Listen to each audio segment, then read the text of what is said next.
The US Vice President JD Vance is spending Easter weekend visiting Italy. Yesterday, he met with Italian Prime Minister Giorgia Meloni, after which he told reporters he believed the conflict in Ukraine could be brought to an end before attending Good Friday Mass with his family at St. Peter's in the Vatican.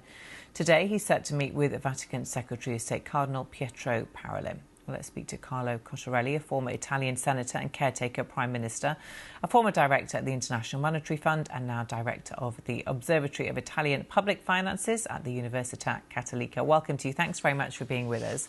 What do you think is the significance of the Vice President's visit coming just a day after the Italian Prime Minister Giorgia Meloni met Donald Trump in the White House, now holding talks yesterday with JD Vance?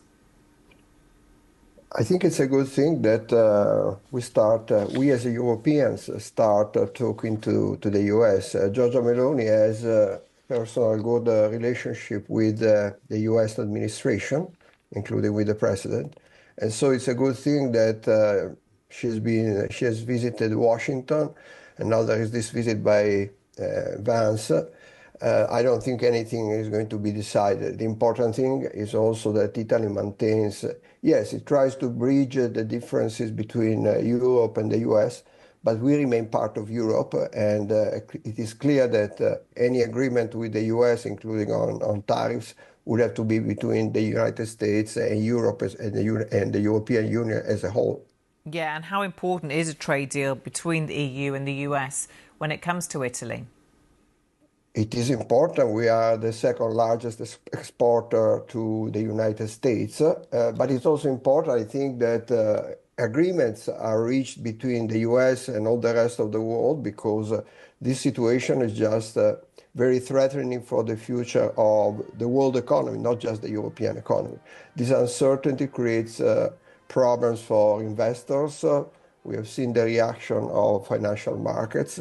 It is creating problems for firms, for producers, and it's creating problems for the United States themselves, because, among other things, the interest rate, the value of US government bonds has declined quite a lot, which is a sign that there is a lot of nervousness. The world is nervous about the future also of about the US fiscal accounts. And what could that trade deal look like, do you think? In principle, between Europe and the United States, there are issues. I don't think they are huge issues. First of all, the tariffs, strictly speaking, they are not very high. Most of the stuff that the US companies are complaining about are European regulations that are tougher, for example, in the health sector, than US regulations.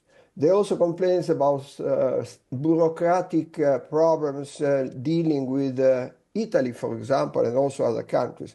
The solution of those problems will be good for Italian firms, for European firms in general. So I see some room for agreements if both sides use reason to deal to discuss these issues. The main reason, however, why I believe that there will be an agreement between the US and Europe is that ultimately I don't think that the US can afford a tariff war against the rest of the world. They need to find alliances, to create alliances, and the most natural one is, again, between the two sides of the Atlantic. The real problem for the US remains China. And so I think ultimately the US will focus on China. When it comes to Giorgia Meloni, when she visited the White House, she was very careful to align herself, as she has been really for some time, with Donald Trump's kind of ideology. How does that sit within her role as a leader within the EU, do you think? She's been able to maintain a good relationship also with Ursula von der Leyen. At the same time, with Trump, she was actually quite outspoken regarding the differences regarding Ukraine. Including in the press conference, she said clearly that Italy stands and Europe stands fully behind Ukraine. And so it's not that there is a complete, the views with Trump are not shared on every point. But the good thing about Meloni is that although ideologically she's closer to Trump, that she's also closer to the Ursula von der Leyen's party, the Popular Party in Europe. The Popular Party in Italy is part of the Meloni coalition. So I think she's in a good position to be indeed a bridge between the two sides. Okay, Carlo Cottarelli, really interesting to get your thoughts. Thank you very much for joining us from Milan today.